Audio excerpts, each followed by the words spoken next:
Sending you some coordinates. Some data we need just got itself captured down in the tunnels, and I need you to get it back. Good morning, afternoon and or evening, ladies and gentlemen. I'm here to discuss The Division and more specific the recent DLC Underground. Ever since release, The Division has been getting quite a bit of criticism. People have been very negative about it, and I just thought I'd share my thoughts, as I think they're worth sharing after about 200 hours in the game before the DLC and another 50 hours since patch 1.3. The short version of my opinion is that the game is good, just not AAA great, and definitely not, I repeat, not worth more than 50% of the asking price. That is the complete game including the season pass. Even the base game is not worth more than 50% of the asking price, but the season pass definitely isn't. So, what I want to discuss in this review while you're watching the operation I ran this morning is all based on the Underground. First, I'd like to talk about that randomly generated operations thing that they added. How random are they really? Second, I'm going to take a minute to talk about the new loot and progression system. And last, I'll discuss the most obvious problem with this game: repetitiveness. Okay. We all know this is the first of 3 DLC, and therefore we should expect this one to be one of the best.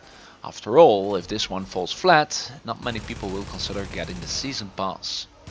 So, does the Underground live up to the expectations, and will it gather enough attention to get some more people to buy the season pass? We were expecting more PvE replayability and endgame content, and while the Underground does give us some, is it enough?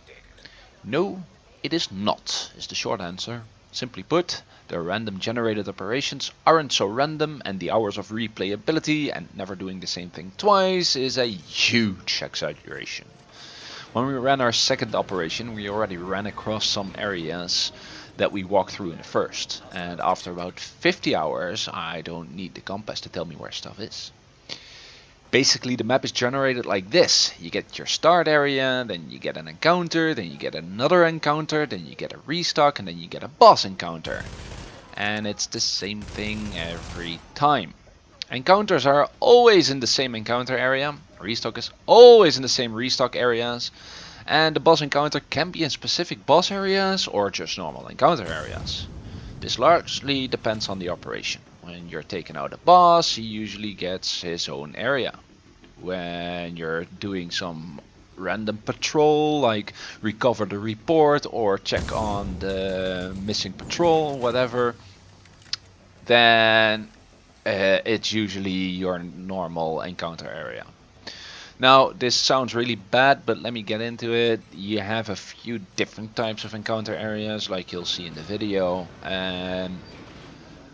but it's just the 3 different settings and then maybe 3 different encounter areas. And you have a couple of restock areas, again within the same setting, so you have quite a bit of random areas all combined, but in reality it's basically the same thing over and over and over and over and over and over and over and over and over again.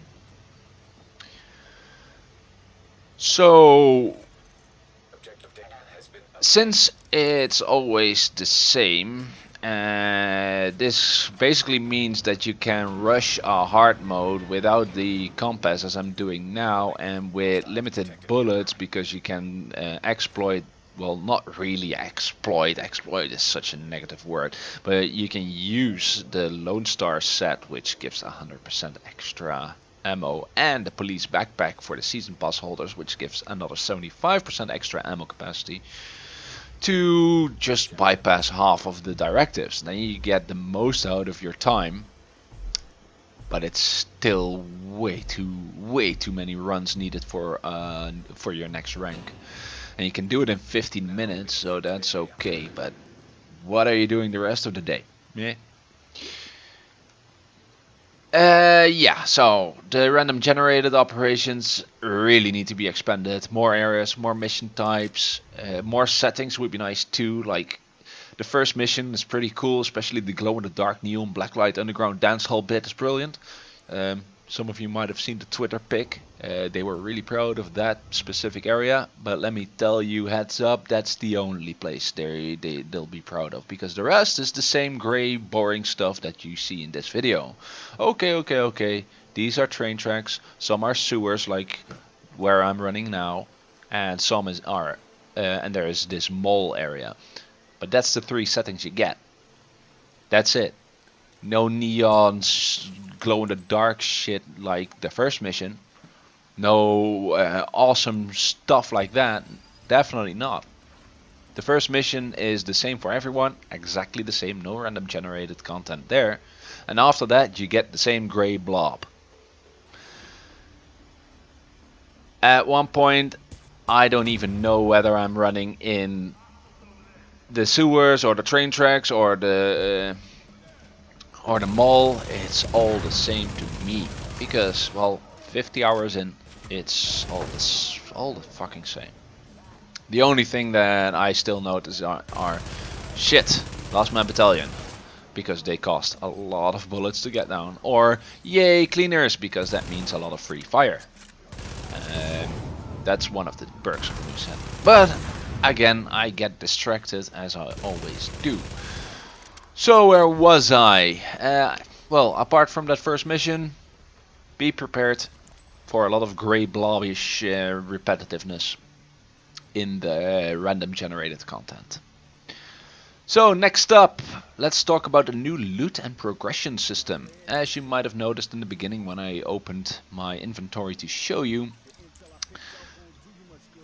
they improved some of the gear drops. Like chests now always have 2 mod slots, where usually they only had 1 and you had to re-roll to get another one. And since you can only re-roll once, that was well, kind of expensive and annoying, because most of the loot you gathered was pretty much worthless.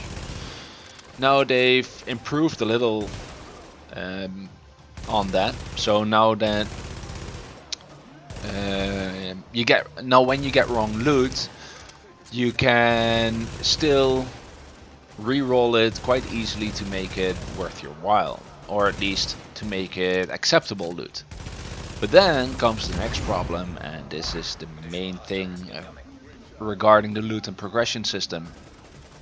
It's the same thing over and over again, as in before the DLC it was a problem that in hard mode missions you weren't gearing up for challenging missions, and in challenging missions you weren't gearing up for the incursions. So now you get your hard mode loot the same way by playing hard mode, and you get the loot required to be able to take on challenging while doing challenging, and it's just wrong. How am I able to finish challenging when I'm not able to get gear that lets me survive challenging?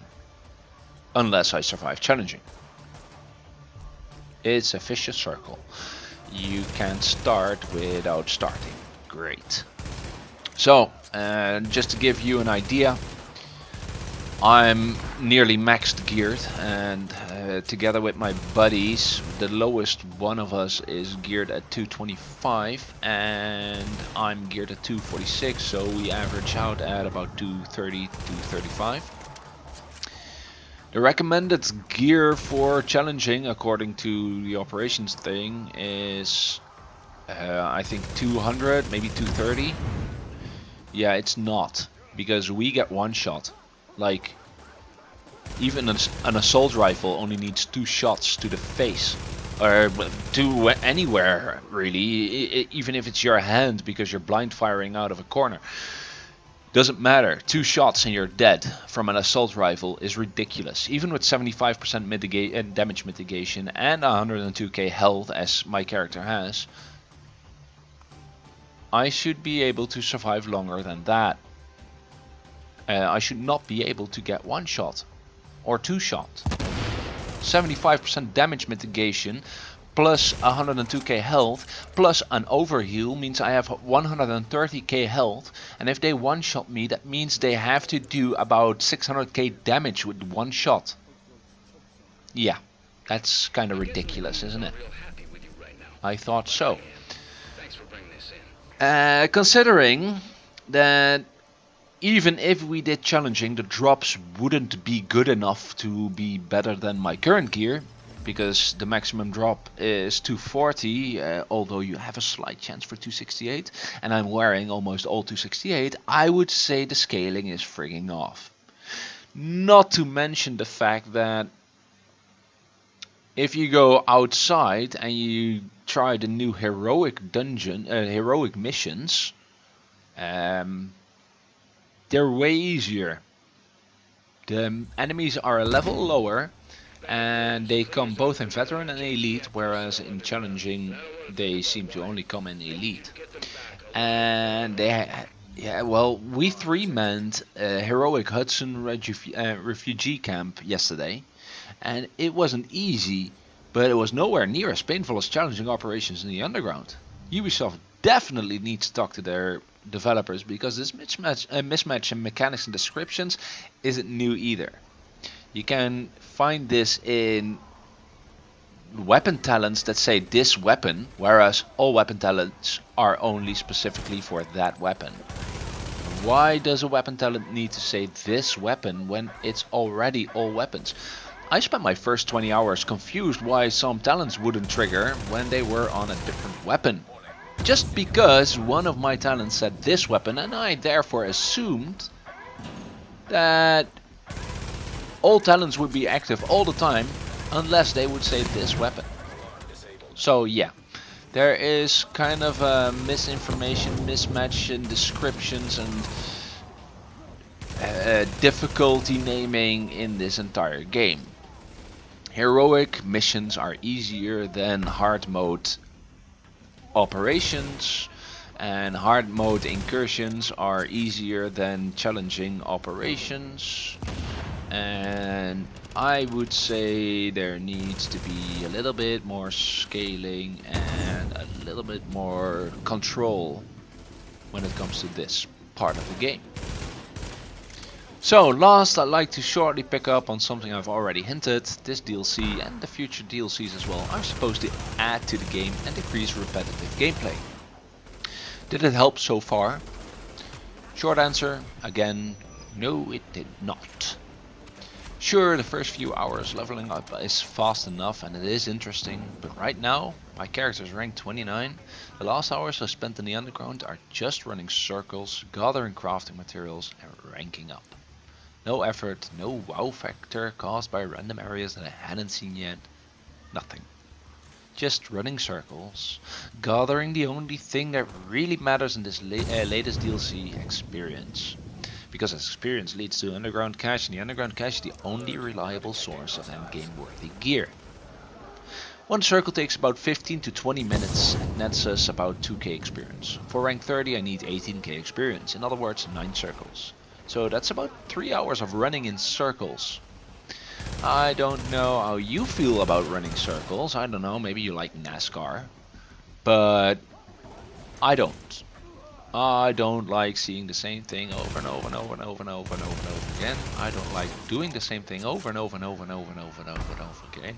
So yeah. So far there is nothing less repetitive than the underground. You can better go into the dark zone and fight the same boss over and over and over and over and over and over and over again, because the area you're in is actually interesting looking instead of this grey blob. As you can see, I'm now in a mall where I thought I was actually in the sewers during this last encounter, but apparently we came out in a mall. Okay. So yeah, there is the game is, this is really hard to say, but the game isn't bad, and I don't really understand all the salt the game is getting people are so negative, but it's all so harsh, and it sounds so unfair, really. Whereas it is actually true. Most of the negativity that you read online in reviews is actually true. It's just that it's been tainted by experience, and after 200 hours you tend to get a little bit emotionally attached. You tend to be a little bit more critical and a little bit more prickly. And then something that's actually just annoying, as a minor annoyance, becomes a real frigging pain. A dodge roll that needs to get you out of the reach of a grenade, but instead sticks you to cover on the same exact spot after rolling. That's just a minor annoyance. But at the same time, when that same grenade can one-shot you and ruin your chance at finishing challenging or finishing a boss encounter, especially with the operations not having checkpoints, I understand why people become so annoyed with this game and so critical and so negative. But if I would say whether or not this game is worth your money, I would say it's definitely worth $30 for the base game. And let's say a fair price for DLC for the season pass is about 20-25 euros. Anything less is a good deal. Anything more is just, well, not worthy. The game offers too little, and I do understand that they need to get paid for their time, but then they need to get more or better people, and they need to communicate more, because at this point the game is seriously lacking. So that's it for my review. I hope that you enjoyed it. I hope that you came here to learn what you were looking for, or that you found what you were looking for. I wish you fun watching as I get my ass kicked by these cleaners. No, just kidding. I killed all of them, including the boss that spawns in just a bit right behind me, which scared the frick out of me. But this is it for me for now. Leave your comments and like if you liked it. I'm always looking for feedback, so leave that as well, and I'll be sure to get back to you or it or whatever. Have a great morning, afternoon, and or evening.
Just you and me. Thanks again, Agent.